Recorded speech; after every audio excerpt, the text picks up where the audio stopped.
Qu'est-ce qu'un chrétien? Un chrétien est une personne qui n'avait pas un très bon caractère, mais qui a maintenant un caractère meilleur. Une personne qui n'était pas de très bonne humeur, mais qui est devenue beaucoup plus joyeuse. Une personne qui n'était pas très courageuse, mais qui est maintenant très zélée.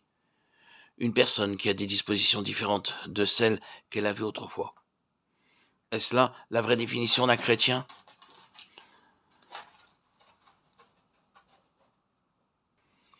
Amenons cette personne chez un docteur homéopathe et amenons-lui une personne très irritable. Donnons-lui une dose de, que dirait-on, de Nux vomica.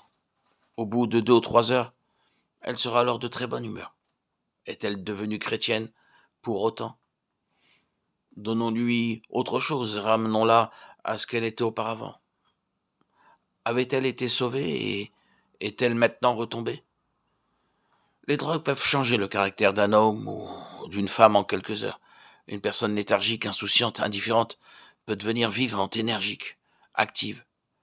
Une personne misérable, mécontente, morose, mélancolique, désagréable, irritable peut devenir aimable, dégagée de toute cette tension nerveuse qui la rendait si impossible et de toute cette digestion déréglée qui faisait d'elle quelqu'un d'insupportable.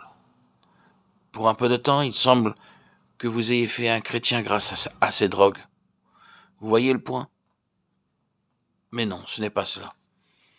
Un chrétien peut souffrir une agonie intérieurement. Il peut avoir pleinement conscience de son irritabilité.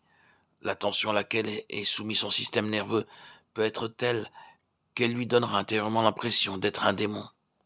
Tout cela peut être physique, tout cela peut être nerveux. Tout peut être un désordre et en désordre dans son système physique.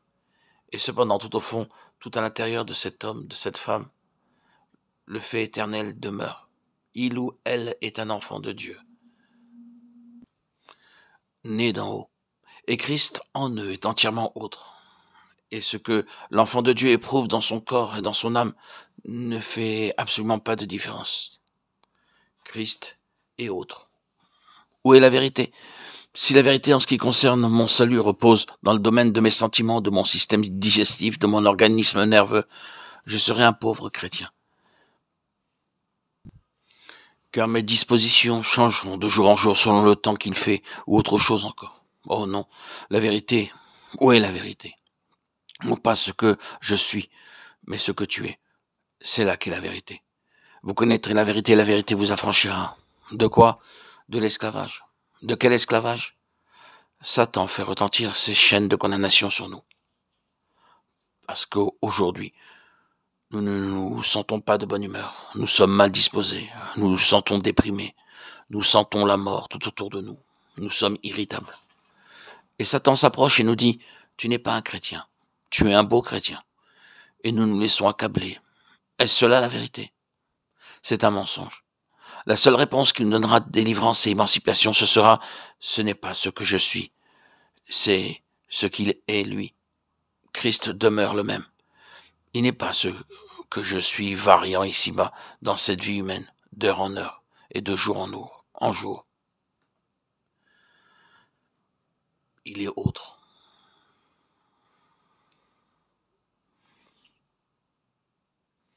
Pardonnez-moi d'insister aussi fortement là-dessus, mais je sens que c'est le seul chemin par lequel nous serons réellement sauvés. Car Jésus dit, je suis la vérité. Qu'est-ce que la vérité? C'est ce qui se dresse contre tous les arguments de Satan, qui est menteur et le père du mensonge.